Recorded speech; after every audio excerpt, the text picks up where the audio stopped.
This next story is one that I would normally have put under the Based Underground category, Based Underground being my conspiracy theory podcast, but I think we've gone beyond that at this point. I think that the information that has been coming out over the last 3 weeks really points to more than just a conspiracy theory. I think we have a conspiracy here, and I think it's one that does definitely fall under the realm of a national security threat. And I'm not alone. Apparently, Congressman Tim Burchett also feels that there is a possibility this could be more than just a bunch of wild coincidences. Of course, I'm talking about the disappearances and in some cases the odd deaths of various scientific and military people over the last year that point to something crazy. I mean, UFOs, fusion, astrophysics, it seems to be it's pretty dang wild. And that's why I was impressed when I saw the story come over my wire from Daily Caller. Ireland Owens over there did the investigation, put together some information. I've got this article cross-posted over at AmericaFirstReport.com for you to check out. It's titled, High-Profile Scientists Keep Winding Up Dead or Missing, and GOP rep, that's Burchett, suggests there may be a conspiracy at play. Again, you can read the whole article over at AmericaFirstReport.com, but I'm going to go over some of the bullet points. Several high-profile U.S. scientists and researchers have died or gone missing over the past year, raising questions about suspicious circumstances and potential patterns. Retired Air Force Major General William Neil McCasland, who oversaw advanced military research and had knowledge of UFOs, vanished from his New Mexico home on February 27th, 2026. Now, that bullet doesn't quite explain fully just how knowledgeable and how important McCasland was. This guy is the man who had the keys to the castle, the big UFO potential reveals, all the way through until 2013. He was even part of, or was in discussions with, the Hillary Clinton campaign in 2016 to participate in disclosure. This was one of her big semi-controversial claims, and now it's pretty conspicuous that McCasland has gone missing, and still missing today, and he went missing just after President Trump announced that he was going to he was going to allow full UFO disclosure here very soon. Of course, that was in response to former President Barack Obama saying aliens are real, but he's never seen them. And he walked back the statement.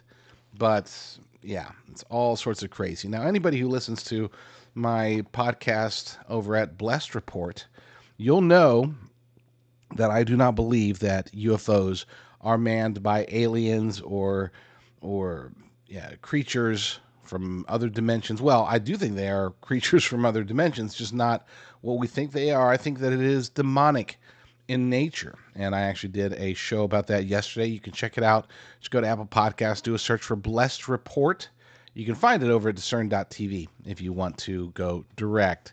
And we will have Blessed.report up and running here very soon. It's on my agenda. I'm just trying to get a few more shows in before I put in the effort to actually build the site. I digress.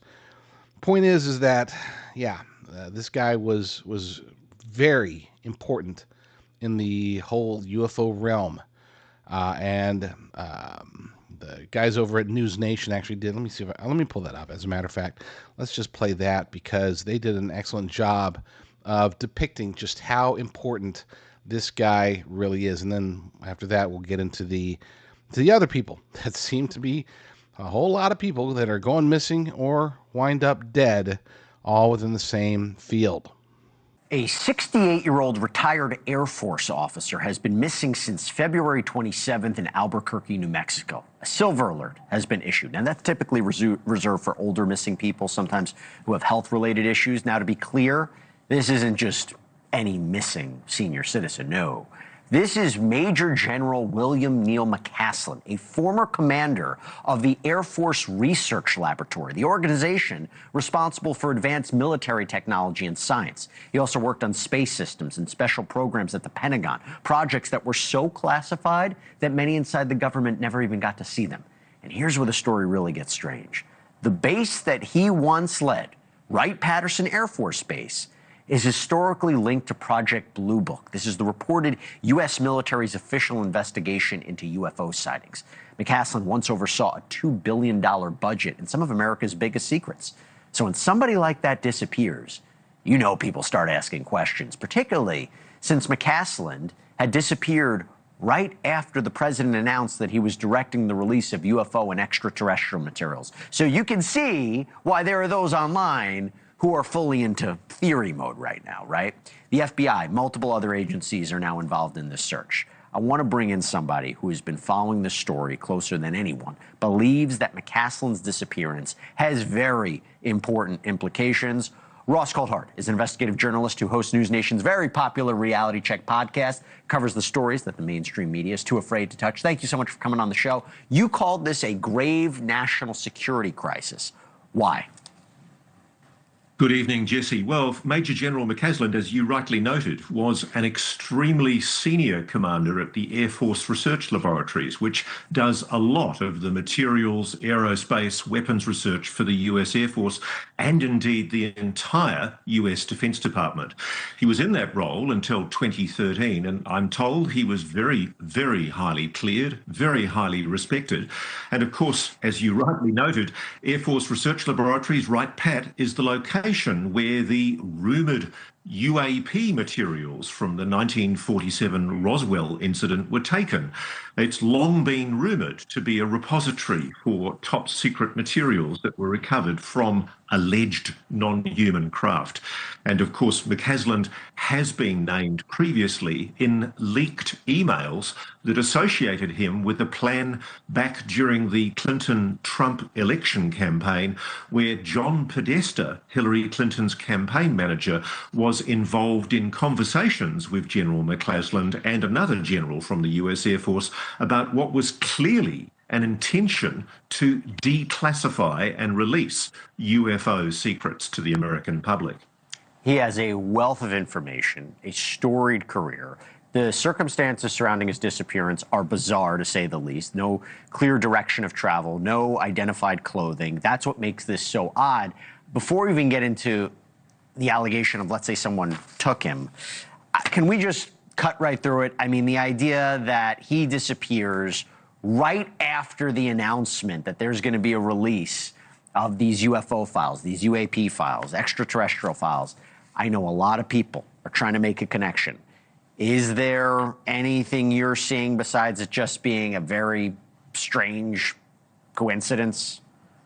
It's an alarming synchronicity. I think we can put it at that, Jesse. We do know that General McCaslin was well respected by people who were pushing for UAP disclosure, including very senior people in Hillary Clinton's campaign back in 2016. We know he was planning to disclose UAP secrets in what was expected to be a Clinton presidency. And it's really interesting that this follows so closely, his disappearance follows so closely on the heels of President Trump's announcement that he was intending to declassify UFO files, a promise, by the way, which the president hasn't followed up on yet. Well, Iran, I mean, that took center stage. Let me ask you this. Speaking of which, just got to throw it out here. If he was, let's say, kidnapped, if he was taken, who would want to take him? What would be some countries you would be looking at and say, wow, if they got a hold of this guy, you know, he's a wealth of information, he has the secrets, he could be useful to what we're building or developing? Well, we're 10 days now into his disappearance, and I've walked those tracks around his home in Albuquerque. I actually tried to meet him by leaving a letter in his letterbox once and hoping I'd bump into him while he was on the trails, because I heard he was a runner. It's not a place where you would just disappear, even if you are medically incapacitated. So there are people now talking about the possibility of foul play, and the obvious suspects are potential foreign adversary powers. China, Russia. The general has a lot of the most sensitive secrets of the United States locked up in his head. Before he became the commander of the Air Force Research Laboratories, he was the director of special programs inside the Pentagon, handling some of the most sensitive secrets at the very top of the Department of Defense. This is a man who's cleared for some of the biggest secrets in the United States military and intelligence community. The other way of looking at it as well, and again, since there's no definitive proof or announcement of foul play, is a silver alert being issued. We've seen it happen before. People who are older, who have some sort of medical issue, perhaps a mental health issue. I'm not saying that's the case here, but even so, it would be strange that he would, potentially disappear on his own and not be found. However, this is an individual who does have experience in the outdoors, right? And you do wonder, would he have the capabilities to disappear and not be found? I've spoken to friends of his, and I've also read a statement by his wife, Susan, and they've made it very clear that there was no mental incapacity, that the general was extremely fit. He'd cycled 60 miles the previous weekend. Wow. He's well known for being a trail runner, an extremely fit, agile, mentally alert man. I suspect the silver alert is purely and simply because he requires medication that he has to take, which is prescribed by his doctors. There's no indication that there was any kind of illness that would lead to him being incapacitated in some way and unable to return home. It's also unusual, Jesse, that he left his phone at home. It's a real question mark. It's almost as if, was he going out to meet somebody and he didn't want to be tracked or listened to? What is also puzzling a lot of his friends is the low-key nature of the FBI investigations. This is a very senior former Pentagon general, a man with some of the most sensitive national secrets in his head. It really hasn't featured much at all in any media releases by local sheriffs or by the FBI. Right. They're taking an extremely low-key approach. Yeah, and they're dedicating a ton of resources to this, multiple agencies. Ross Coulthart, thank you for being on top of this. We're going to be on top of this as well. You can watch Ross's podcast, Reality Check, on News Nation's YouTube channel. Thanks so much for taking the time, sir. Appreciate it. Crazy stuff, crazy stuff. And he's not the only one. Again, he's just the first one that we've really noticed. And one could argue definitely the biggest one that we know of. But there have been some other very notable people who, again, have gone missing or found to be dead. Monica Reza, a materials scientist at Aerojet Rocketdyne with NASA and Air Force funding ties, disappeared while hiking in Angeles National Forest on June 22nd of last year. The reason that it's coming up now is because authorities are, for whatever reason, they have the evidence, they have their reasons, they are now probing this as possibly linked to McCaslin's case. Now, I want to be clear about this. Between these two people, okay, and there's more I'll talk about here in a second, but just between those two, you would think that considering the gravity of their disappearances, and considering what they know and what we don't know that they know, that this would be a huge story. I mean, we saw, and I'm not trying to poo-poo on the Guthrie case. I've done that enough. I think it was a big distraction for whatever reason. It's unfortunate that Nancy Guthrie is still missing after all these weeks now, but that was given like daily attention. And yet here's a retired major general who was in charge of America's UFO research. And then this other lady, Monica Reza, who was an extraordinarily important person within Aerojet Rocketdyne, working with NASA and the Air Force, and we can assume probably working with DARPA as well. And now authorities are tying the cases together, and yet you don't hear about any of this, really. Maybe a brief mention on Fox News or CNN or anywhere else. We'll call it about 1/1000th of the coverage that was given to the Nancy Guthrie case. People go missing, and I guess if your daughter is a show host, that makes your disappearance more important than if you have knowledge of the pretty much the entirety of America's UFO understanding, we'll say.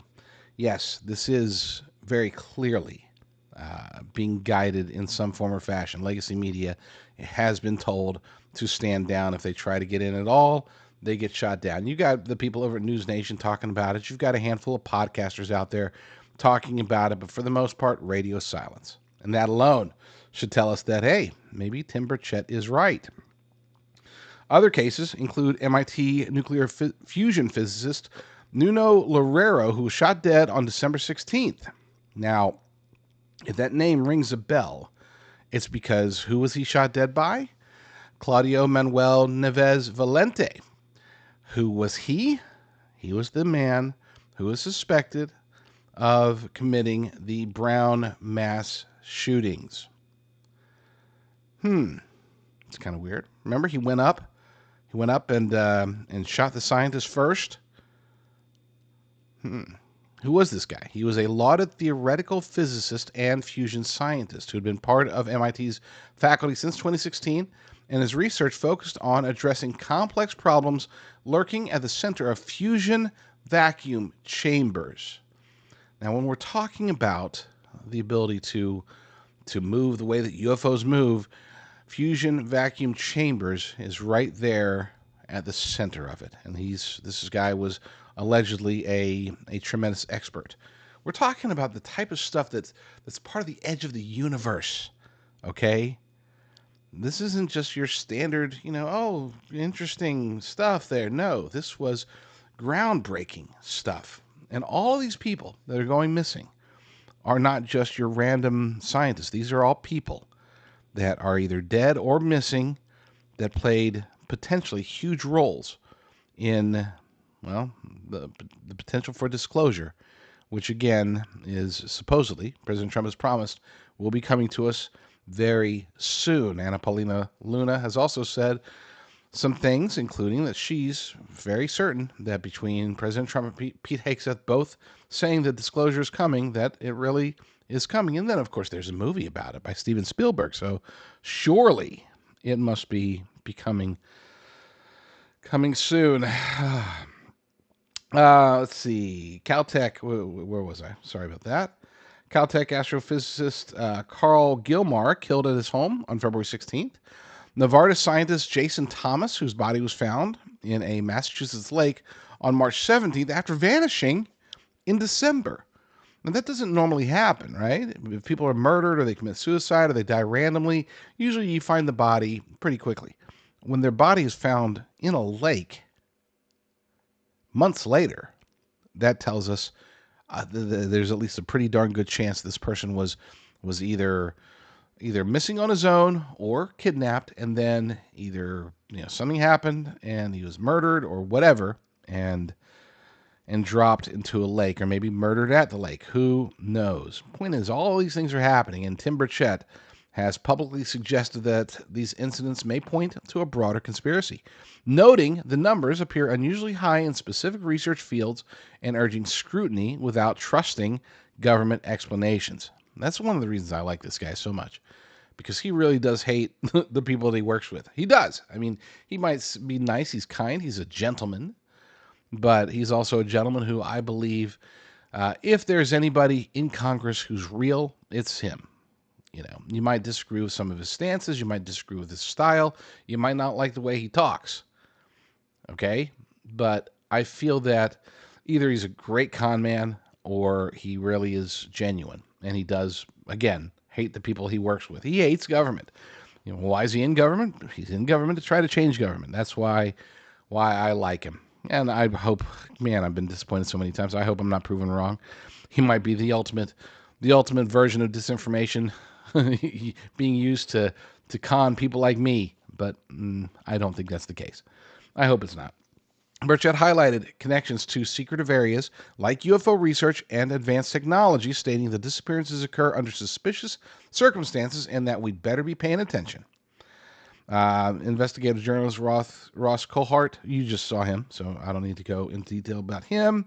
Official responses vary. Some cases show no initial evidence of foul play, while others remain under active investigation, including potential ties between disappearances. It's not just McCaslin and Reza that they're seeing connections to. They're apparently seeing connections across the board, which again, this should be big, huge news.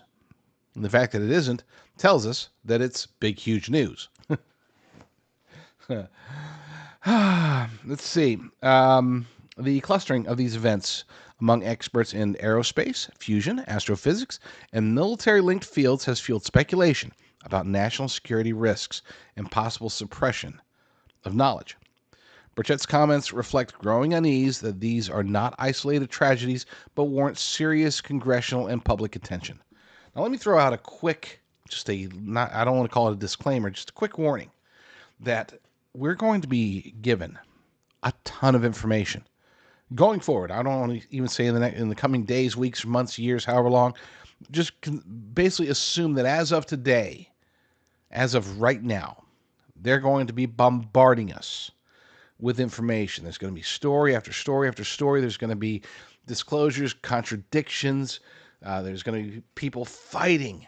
They're going to try to overload us. They're not going to. They're in the process of trying to overload us with all this information. You notice, let's be clear, Jeffrey Epstein, that should be the biggest story out there. There's a bunch of stories that should be the biggest story out there. John Solomon sent me a story about how China pretty much hacked the 2020 election. The U.S. government knows it. This isn't theory. This isn't, some election deniers out there. No, this is the FBI that is declaring this. And yet, that's not making the news. Of course, we've got the Iran war that's going to dominate. But even before the Iran war, there was all sorts of crazy things that were happening. Sometimes they were big and they didn't get reported nearly enough, like Epstein. Sometimes they were smaller but got overreported, like Guthrie. It's just, you don't know what to trust. This is I would say this is the number 2 reason, the second most important reason that we are launching Discern Media, Discern.tv, DiscernReport.com. We're combining it with AmericaFirstReport.com. We're trying to bring together various disciplines, various aspects of this little mini media empire so that we can reach the people. And again, it's not reaching the people with the news that they're telling us to report. We're going to try to reach the people, reach you and your friends and cohorts, so be sure to share this. We're trying to reach you with stories like this one. You have the guy who, again, has the keys to the castle, to the entirety of America's UFO knowledge. You have scientists who just happen to be randomly disappearing while also playing around with advanced technologies that all seem to have some sort of military-industrial complex ties. I don't know if this is the deep state, if it's our own government, if it's powers and principalities, globalist elite cabal, the New World Order, the Illuminati. It's somebody. And maybe it's multiple somebodies. But they're coming after us, folks. Pay attention to this stuff. Pay attention to the disappearance of retired General McCaslin. Pay attention to the disappearance or deaths of these highly respected and oddly united, or not united, but connected scientists. There's probably more that we don't even know about. People that barely made the local news, and yet their deaths or disappearances were also huge. The information is coming out, and the only way that they can stop it from exposing them is to throw more information out there about other things. They can no longer hide things by keeping them in the shadows, so they hide them in the exact opposite manner by throwing out more noise, more information, more distractions. You can hide things in the darkness, or you can use the floodlights to blind the people from seeing it. Either way, we have a challenging time seeing the truth. And this is why we do what we do. So please pray for us. We need it. That's really all. You don't have to. I'm not going to ask you to send me money or anything. Just pray for us. That's the most important part. It's getting crazy out there. But we have no fear because God has a plan. I just want to make sure that I'm on the right side of it. It's the smell.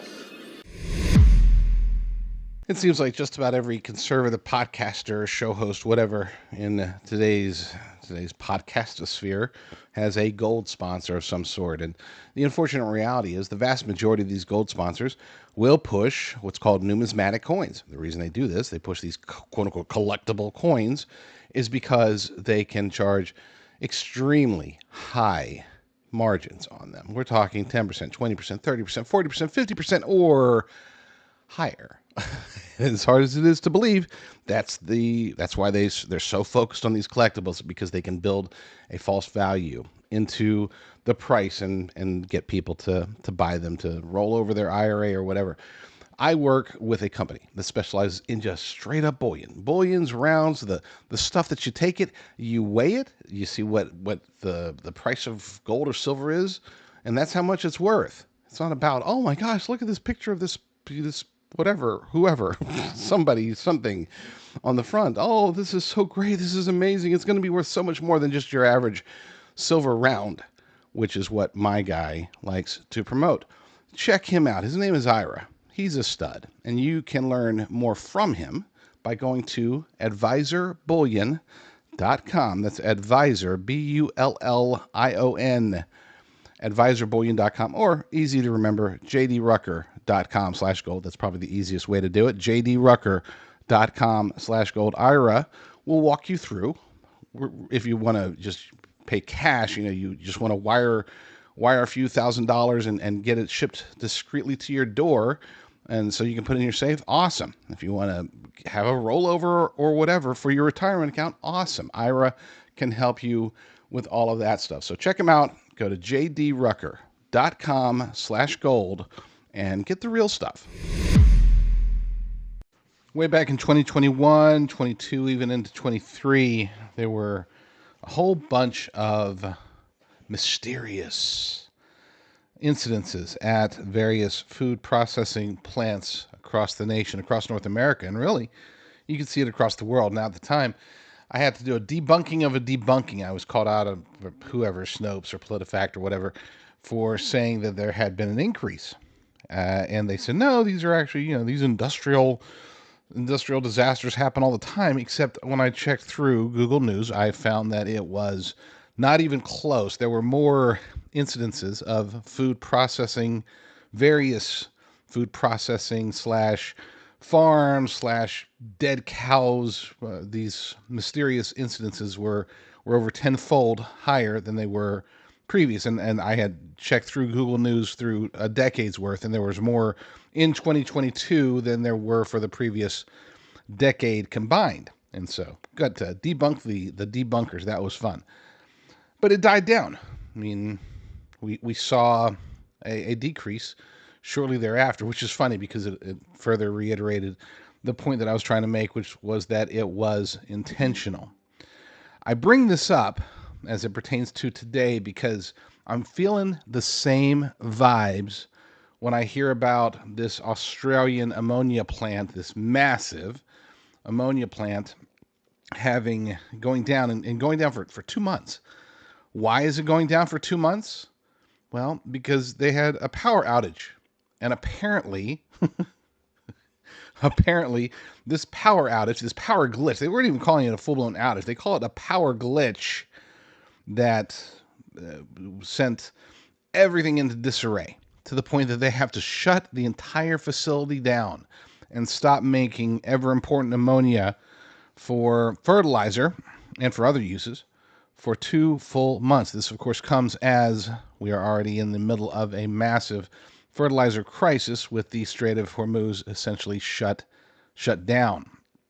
Now, I'm not going to say that one incident makes for proof. It could be coincidental, but by golly, it feels like it's not. I mean, what are the chances, right, of this obscure, unprecedented glitch happening right at the worst possible time?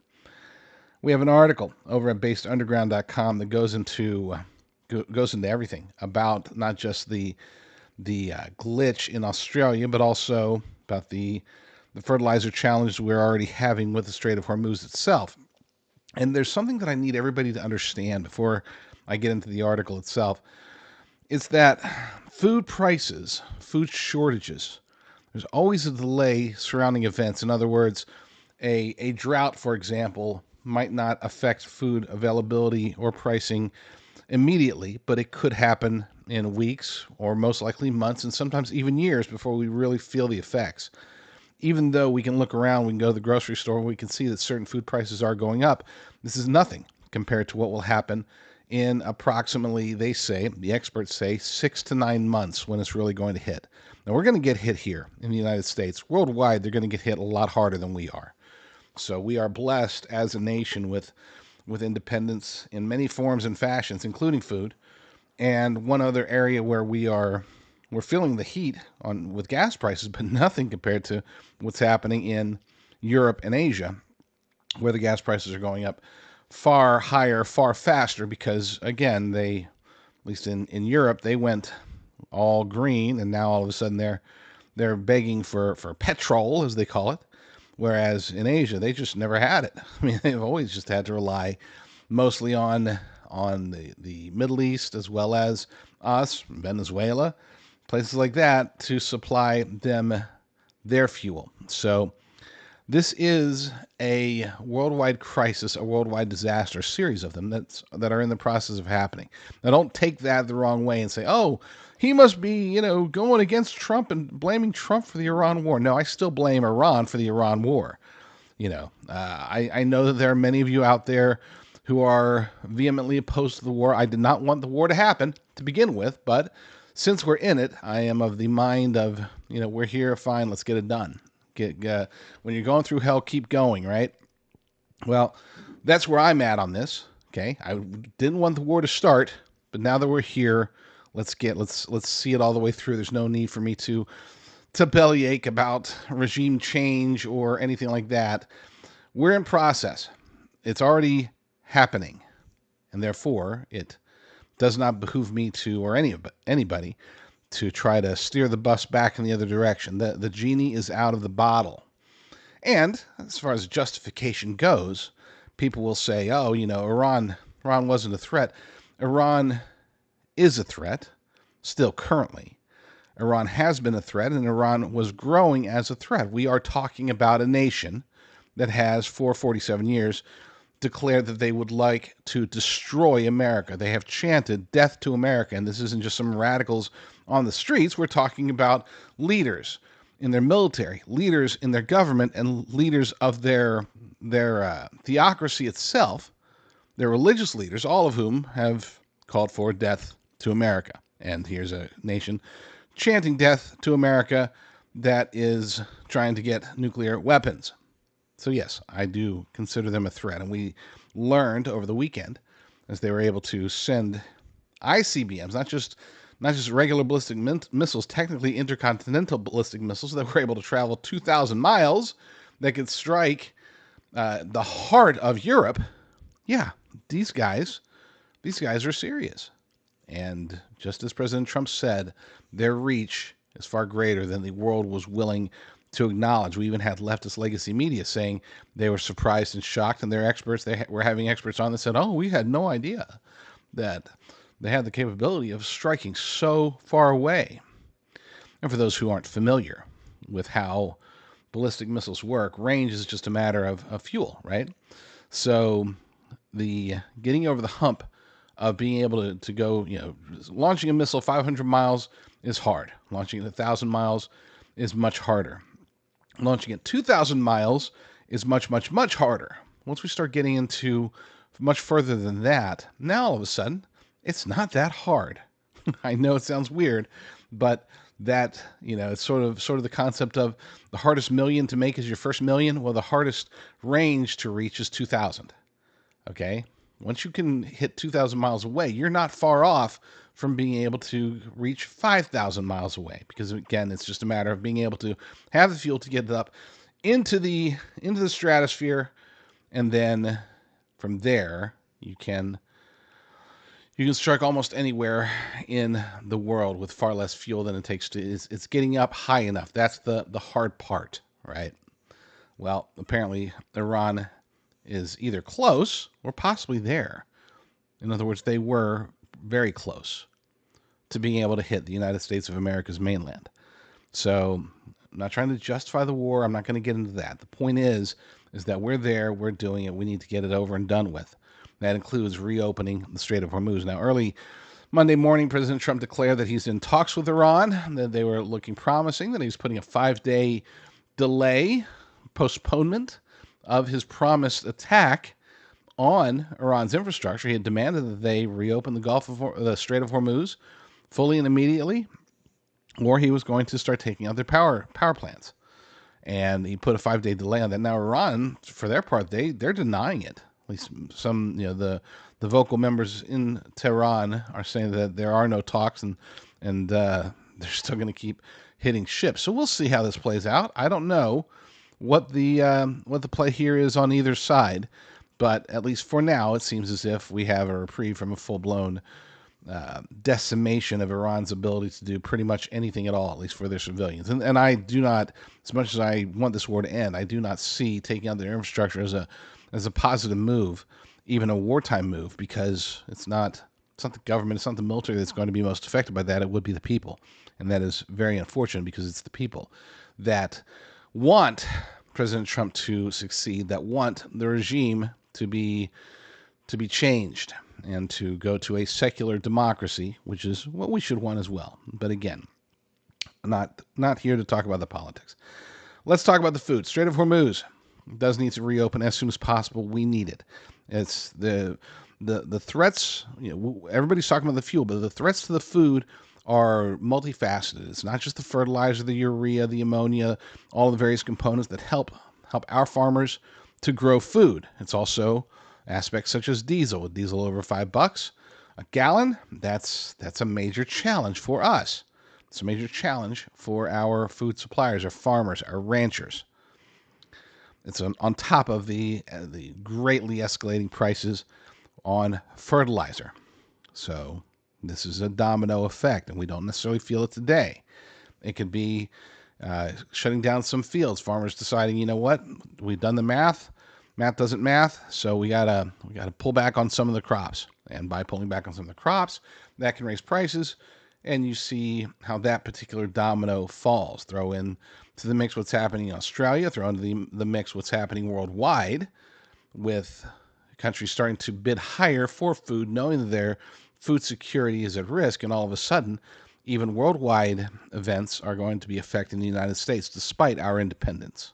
This is a big deal, folks. I strongly, strongly, strongly recommend that you start stocking up as much as possible on foods. Get your pantries filled. I'm not saying go get your prepper farm going, though that might not be a bad idea. I'm not saying go get a homestead or a bunker, though that definitely would not be a bad idea.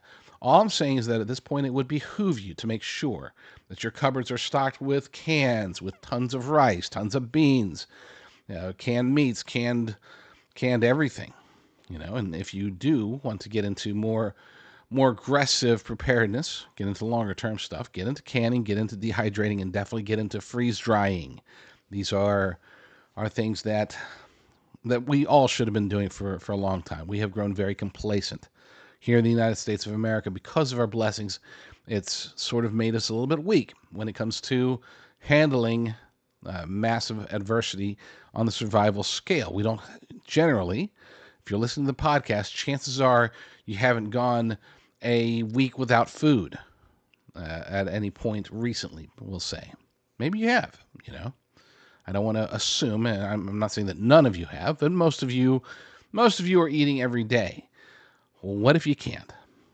These are the questions that we've never really truly had to ask, at least in middle-class America.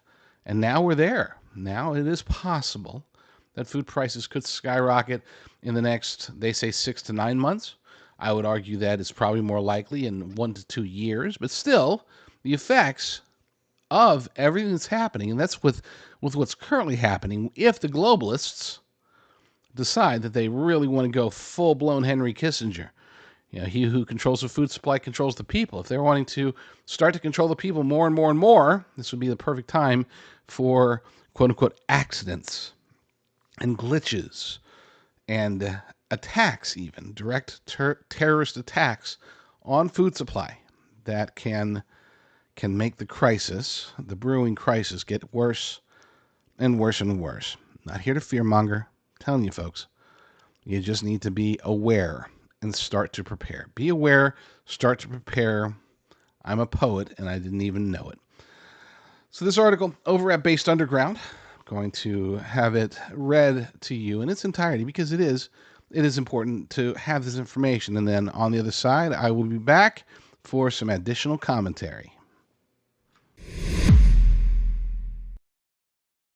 The world's food supply stands on a precarious edge as two separate but compounding disruptions in the fertilizer industry threaten to send grocery prices climbing in the coming months and years. Geopolitical turmoil in the Middle East has choked off vital export routes through the Strait of Hormuz, a critical artery for nearly half of global urea and a significant portion of ammonia shipments. At the same time, a technical glitch has idled Australia's largest producer of ammonia, a key building block for fertilizers, for up to 2 months. Together, these events are not abstract supply chain headaches.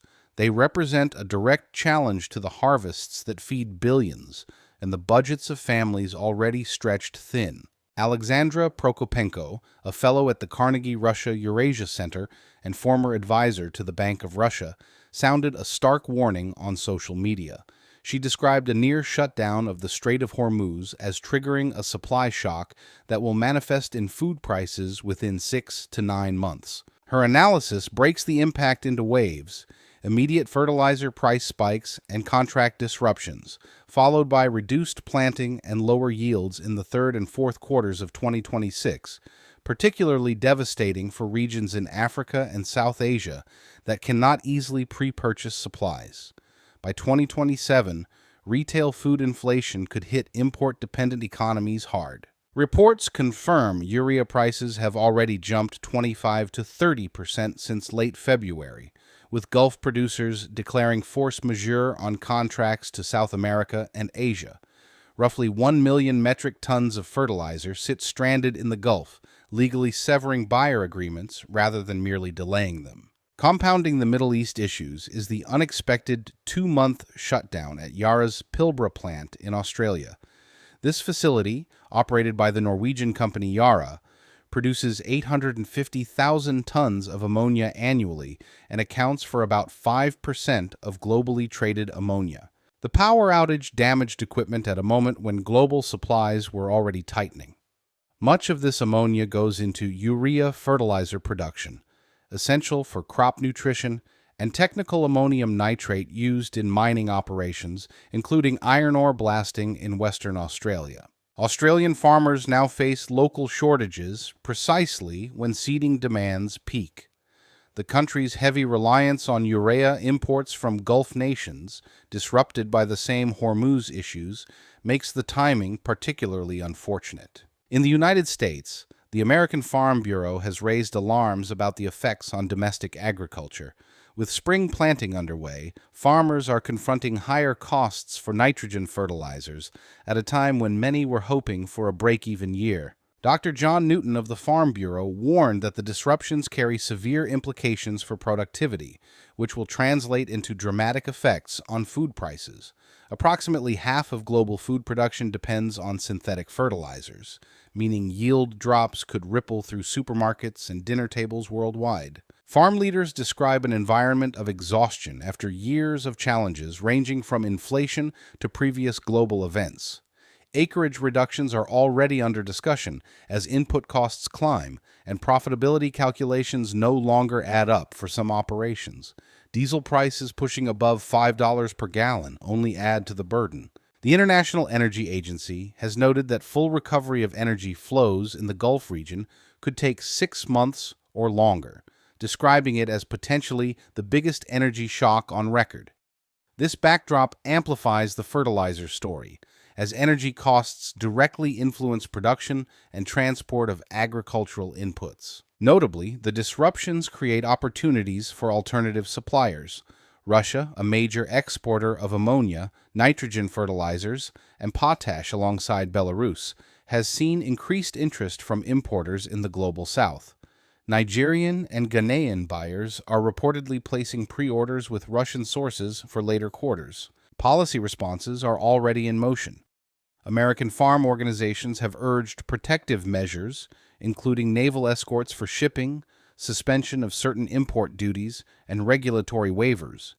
Recent agreements on some of these steps offer a measure of reassurance, though the scale of the challenge requires sustained attention. For everyday Americans and consumers globally, the message is clear.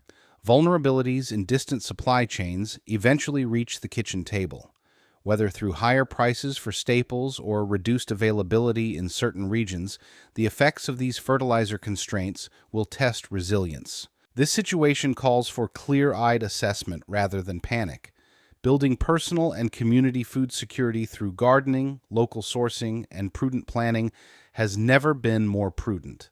At the national level, reducing dependence on fragile international choke points for essential agricultural inputs deserves priority. The convergence of the Middle East export crisis and the Australian production halt serves as a reminder of how interconnected and fragile modern food systems have become. As the countdown to potential yield impacts begins, vigilance and proactive measures will determine whether this remains a manageable adjustment or evolves into a broader shock affecting families and economies alike. So, what's the moral of the story here? Food shortages, food price challenges, we'll say, they are very likely coming. But here's the thing, and this is where, I feel good about not causing people to panic unnecessarily. If you do it right, if you get your food preparation done the right way, then there's not really much of a change. Sure, you have to invest a little bit now for the future, just like our good buddy Joseph did in the Bible when he discovered through the Pharaoh's dream that there would be 7 years of plenty and then 7 years of famine. He knew that the time was right to stock up, to store that food away, and it didn't go to waste. And if you do it the right way, then it won't go to waste either. I'm not suggesting you have to build up a huge food supply, years, decades worth. That wouldn't be a bad idea if you have the resources. But most of us don't have the resources to go buy what would equate to probably tens of thousands of dollars worth of freeze-dried food. So we can, at the very least, get prepared for an extended period of time just in case there really is a massive increase in food prices. And the best way to do that is to just buy the food that you would normally eat. There is a shift, though, into foods that can last for an extended period of time, such as the aforementioned rice and beans and pastas, things that are dry that you can store in a airtight container, cool, dark place. Keep it for a long time, for years if necessary, decades really. But we're not talking about sustaining for that long. As far as cans, keeping a nice supply of canned foods available and rotated. Most canned foods say they last for about 2 years. The real shelf life is longer than that. I'm not going to try to get into trouble and say, oh, you can eat food that's expired. Technically speaking, most of the dates that are on these cans are best by dates, not expiration dates. But you read through it, make sure, do your research, find out how to detect. And it's not hard. You don't need like some chemistry kit. You can tell if food's been compromised in the can based on the appearance of the can. The feel of the can. Is it punctured? Is it bloated? Is it sticking up at all? Once you open it, you can use your eyes, you can use your nose, and yes, you can even taste it to see if it's bad or not. Now, ideally, you're keeping a rotating supply, and a lot of it. Does that mean that you have to change your diet a bit? Perhaps, but not much. Just, if you're getting, I don't know, Wolfgang Puck vegetable beef soup, which is actually really good, just get, a lot of it. and then eat one every few days and keep a nice rotation of it going. Build up your food supply to where if you have to stop or if you're unable to purchase food for an extended period of time that you have plenty sitting there and available. And the good part about, I mentioned the pasta earlier, you can keep lots and lots of pasta for an extended period of time, as well as canned pasta sauces. Those, I would say most of you listening like pasta. Add in canned meat, which isn't very good. I'll acknowledge that it's not very good, but add in that, and you've got a meal. Now you can always go with freeze-dried meat as well, which can be more expensive, but also it can last for much longer. 25 years is the going time period for freeze-dried meat, and it does retain more of its nutritional value as well as its flavor. So there are options. Take the food that you're eating today, get more of it, get into a rotation so that you're not wasting any of it, and that should suffice. As long as you have, go from your standard average American household of 2 weeks worth of food and extend that to 2 months, and maybe extend that to 6 months, and maybe take it all the way to a year or even 2 years. You can do the same thing with meat, of course. Meat is something that, if frozen, if you have a freezer, a very cold freezer, you can take fresh meat and keep it frozen. It'll start to deteriorate quality-wise. It doesn't go bad, but it will start to taste a little bit different after 6, 7, 8 months. After a year, you can definitely taste it. After about 18 months is when it's like, this sort of doesn't taste very good anymore. For some, I'm okay with it. It's just a little, I don't know, beef turns gamey and chicken turns a little chewy. But again, as long as it's hard frozen, it's still good. Okay, you can keep that for a couple of years at the very least. And once again, if you're doing smart rotations, if you have a large freezer or an external freezer, in a deep freeze, then that's a great way to stockpile. And this is not for preppers. You can, by the way, listen to my prepper podcast. You can even subscribe to my prepper Substack with the podcasts over at lateprepper.substack.com, where I go into far more details about the preparedness component of it. But yeah, get into a rotation, get your food stocked up here within the next, again, like they're saying, 6 to 9 months is when it's going to really start hitting.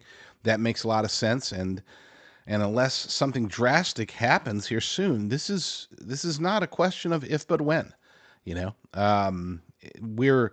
The damage is already done as far as the Strait of Hormuz. Even if it's reopened in this week, there still has been plenty of damage done because we are already in the middle of northern hemisphere's spring planting season, and so changes have been made. There's already the food crisis is already happening. It just hasn't hit us directly yet because, of course, it affects down the line, not the immediate present. So keep all that in mind. I'm not trying to fearmonger. I'm not trying to get you all riled up. I'm just telling you, factually speaking, this is where we are, and it behooves us to take into consideration that in the future, whether that's the near future or a little bit more distant, maybe a year and a half off, but at some point, it does appear that food prices are going to spike. So prepare accordingly. This is your wake-up call, pal. We tried to get us some footage in Los Angeles to depict the apocalypse, but there were just too many people, so we had to turn to artificial intelligence, which defines the apocalypse as apparently slow-motion objects coming out of the ground for some reason, and us standing there in the middle of the street depressing our children before oddly walking away from them. I guess that's the apocalypse, according to AI, along with marbles, glass on the ground blowing away. But hey, at least we'll be eating well because we will have real food, not AI food, real food from Heaven's Harvest, which you can get by going to jdrucker.com/food, jdrucker.com/food. It's fantastic food, number one. Number two, it'll give you hope, even if you're filthy. I mean, even if your hair is unkempt and things are crazy, you can still look up and know that you're buying from a Christian company at jdrucker.com/food. President Trump floated an idea on Monday that I hadn't heard anybody mention before. It's new to me. I'm sure somebody has said it, but I know that I hadn't heard it. It's pretty crazy. And I know a lot of things that President Trump has been doing lately have seemed crazy, but this one is just crazy enough that it might work, at least under a certain circumstance. While he was at a round table in Memphis for the Memphis Safe Task Force, he decided to say, you know what? We should combine the Save America Act with the DHS funding bill. it's, it's crazy.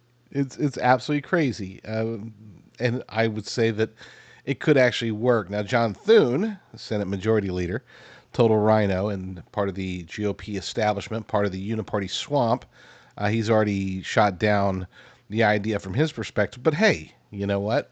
I'm open to anything at this point because we need both. We need DHS funded.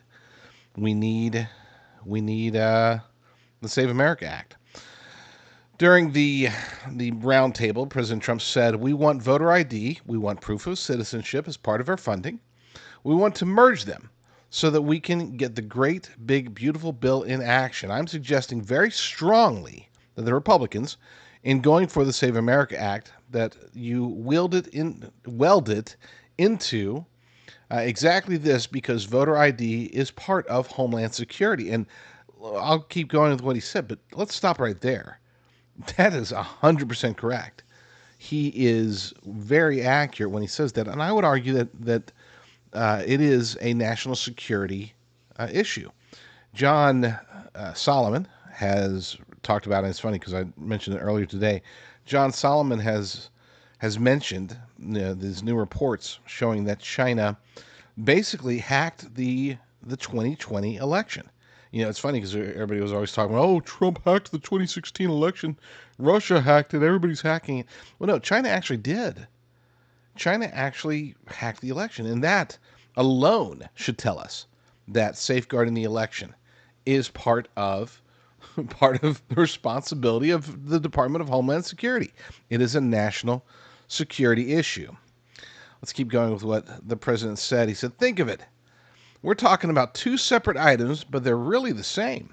Voter ID is part of Homeland Security. Proof of citizenship is part of Homeland Security. So I think it should be welded in. I think it should be together. Now, of course, the chances of this happening are slim to none, okay? But it's 2026. The chances of anything happening are pretty much 50-50, right? I mean, literally anything that's not impossible, it either happens or it doesn't. I would argue that just a month ago, people would have said that the chances of the U.S. killing and Israel killing Ayatollah Khamenei would have been pretty close to zero. We thought, oh my gosh, he's in a bunker 80 stories down. There's no way he's going to pop his head up. But thanks to apparently, possibly, I know it's a rumor or a theory, but possibly thanks to information that was conspicuously given to Tucker Carlson, possibly maybe ahead of the strike, that might have been what prompted the Ayatollah and a whole bunch of leaders to come out into the daylight and to actually allow themselves to be targeted by the Israelis, utilizing U.S. intelligence. If that were the case, that would be quite funny, but that's not the death of anybody is funny, but you get the idea. It would be ironic if that were the case, and we're not going to dwell on that. Let's talk about this, though. Chances of it happening, Thune has already shot it down. He's already said, no, we can't do that. It's untenable. What was his words? He said I don't know. He said something dumb, something Thune-like. I was just so annoyed with that guy. But yeah, it is. It is a national security issue. President Trump is right, and it should be put together. And if it were put together, that would be an ideal excuse to invoke the end of the filibuster, to just put it all together. Let's get stuff done while we still have a majority in the Senate. Because here's the thing. If Democrats are allowed to cheat during the midterm elections, then there's a very good chance they will take control of the House. there is a chance, a little bit slimmer, but still a chance they could take control of the Senate.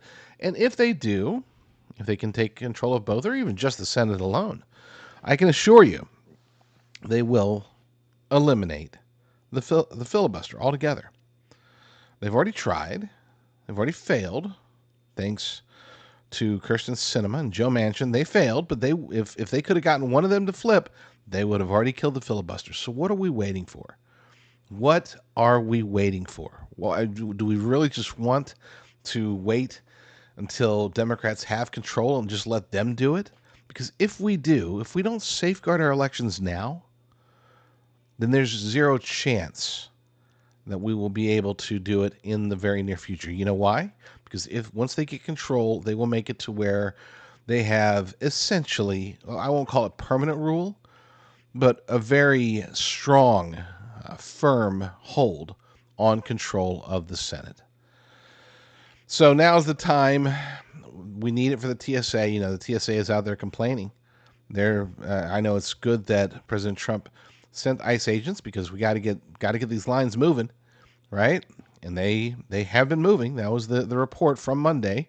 Even CNN was acknowledging that the lines were moving faster than they were before. So that's a good thing. But here's the counter. TSA, they're like, okay, great. So it's making the lines shorter. It's making the job less stressful, but we're still not getting paid. And they're not. And you've got Senate about to leave, House is about to leave. They're going to go on like a 2-week vacation. If they don't have these two bills passed, or preferably one big, beautiful DHS bill that includes the Save America Act, if they don't have that passed, they should not go. They can't go. That would be, the most horrific thing that they could possibly do, is to leave everybody hanging, all these TSA agents, leave everybody hanging and just not funded. That would just be a slap in the face. It would be the most un-American thing that John Thune and his cronies could possibly do. And at this point, it looks like that's the direction they're heading. They don't want to put together a unified bill. They don't want to kill the filibuster. The only good thing they've done so far is they've stuck to their guns a little bit on the DHS funding. But I would imagine that they would be more likely to cave to Democrat demands than to do what's right, what's best for the American people. And that would be, of course, to kill the filibuster, get both bills passed, combine them together, make it one bill. I don't care. 2 bills, 1 bill, 3 bills. Split it all up. I don't care. Just get the funding done. Now, back to the reason why. Let's instead of just telling you about what Solomon has uncovered, let me just go ahead and play. He was on, who was he on with today? I think he was on with Glenn Beck, and he told Glenn Beck all about what was happening. And to be fair, he was very cynical about it because it seems like nothing's happening, and he has a right to be cynical, and we all should, because nothing is happening with it. But maybe something will happen. We'll see. Here's John Solomon on with Glenn Beck. Let me go to John Solomon. I know your site is leading with the Chinese spy. Can you give us an update on that, John, before we get into the rest of the news of the day? Yeah, listen, 5 years, almost 6 years after the U.S. intelligence community first discovered that China had gained access to Americans' voter registration data, we're finally finding out. The Congress had no idea. The president had no idea. The American public had no idea. And that's kind of remarkable because 2 years ago in Great Britain, when Great Britain revealed that its voter registration data had been accessed by China, hacked by China, there was national recrimination. There was a national crisis, major changes to security. There were people who were fired. There were hearings and blue ribbon panels. Great Britain took such a breach of the election system very seriously. But in America, the CIA, FBI, the DHS, in the end of the Trump and the beginning of the Biden era, just deep sixed it, didn't let anybody know. So we head into the 2026 Not election. even the president. Yeah, does not. There's not evidence that the president. But the reason I say that is because we have now a report from the ombudsman for the United States intelligence community, and that ombudsman wrote that his name is Barry Zoloff, and he wrote that this evidence was kept from the president himself, specifically because U.S. intelligence analysts inside the CIA, inside the FBI, inside the Homeland Security Department didn't like Donald Trump. They called him the vulgarian in the Oval Office. That's actually what they wrote about their commander-in-chief in their own emails. And that they chose not to brief on this because they didn't want Donald Trump's policies on China to succeed. So you have an intelligence committee caught red-handed, putting their political interest ahead of their country's interest. John, when is any of this going to make any difference? That's a great question, right? We're a week into these revelations. The White House hasn't driven a narrative from the podium. You don't see Carolyn Levin talk about it on the podium, even though the evidence is absolutely dispositive. We put the declassified evidence into the president has put it up on Truth. He's raised some concerns about it. The President's Intelligence Advisory Board, chaired by Devin Nunes, they announced today that they're going to be investigating this. Senator Ron Johnson is seeking the documents from the Senate Public Permanent Subcommittee on Investigations. But the administration, which has everything to gain in helping the American people understand this, fix it. For instance, where we got a debate going on in the Senate right now over the SAVE Act, the Save America Act. No, none of the senators know if their state was hacked by China.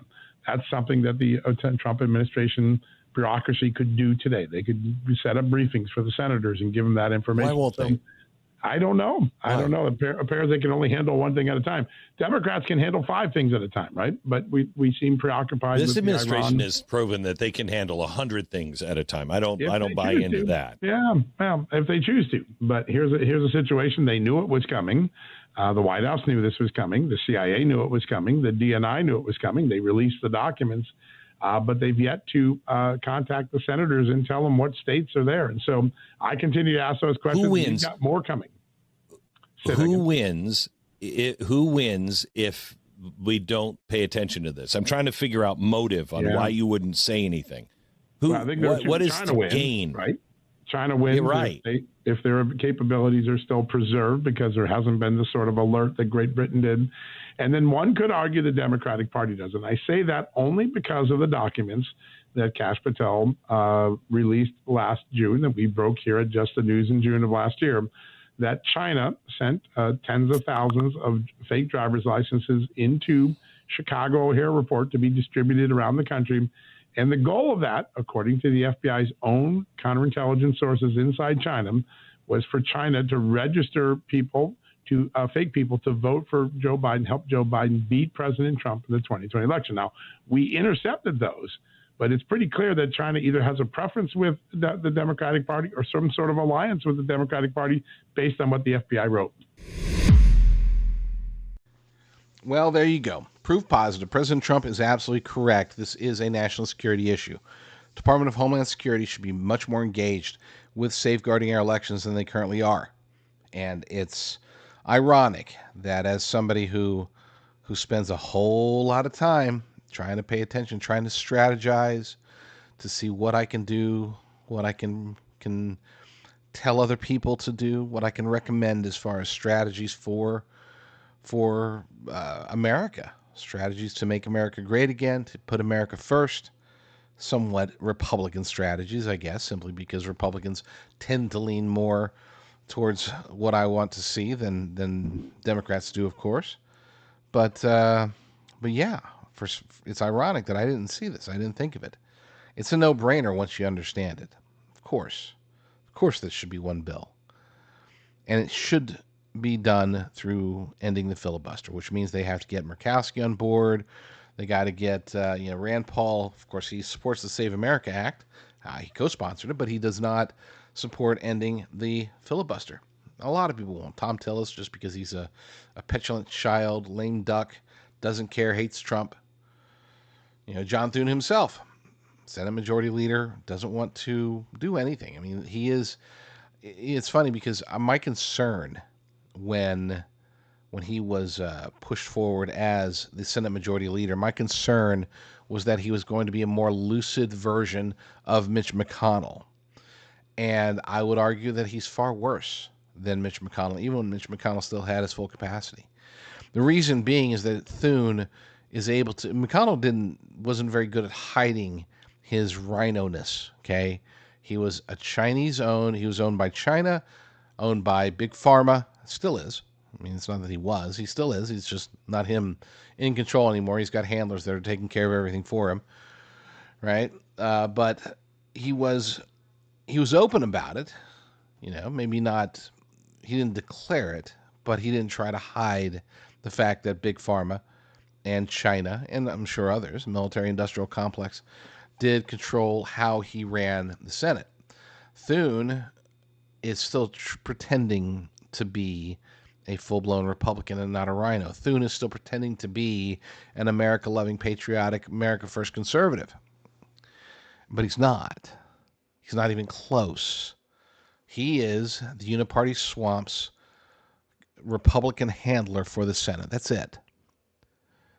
If he were able to do his job properly, then, and he is capable, by the way, if he was willing, is probably the better way to put it. If he was willing to do his job properly, he could round up the caucus. He could get all of this stuff done. He could pass the Save America Act. He could fund DHS. He could get a whole bunch of other things done. Things that need to be done. Things that could never pass through a filibuster, but that obviously could pass with a Republican majority, which we currently have. How long will we have that majority? Well, it depends upon what John Thune does. If he does what President Trump wants, then it's a good chance that we can not only retain the majority, but actually make things happen, reduce the size of government, lower taxes, lower expenses, reduce the bureaucracy, do a lot of the things that even rhinos generally are okay with. I know they don't want to reduce the size of government, but we can kind of force their hand on that one. Codify so many of the things that President Trump has already put into place in his first year of his second term. But I just have no faith that he's willing to do that. He's like a McConnell, but worse. He's the worst kind of rhino. The one that's able to hide his rhino-ness. We're seeing a little bit of that with John Cornyn right now, but people are finally starting to see through it. I think it was Matt Boyle from Breitbart who said that he is a dead man walking, that he's going to lose. He's currently losing badly to Ken Paxton for the Republican nomination for U.S. Senate, a seat that Cornyn currently holds.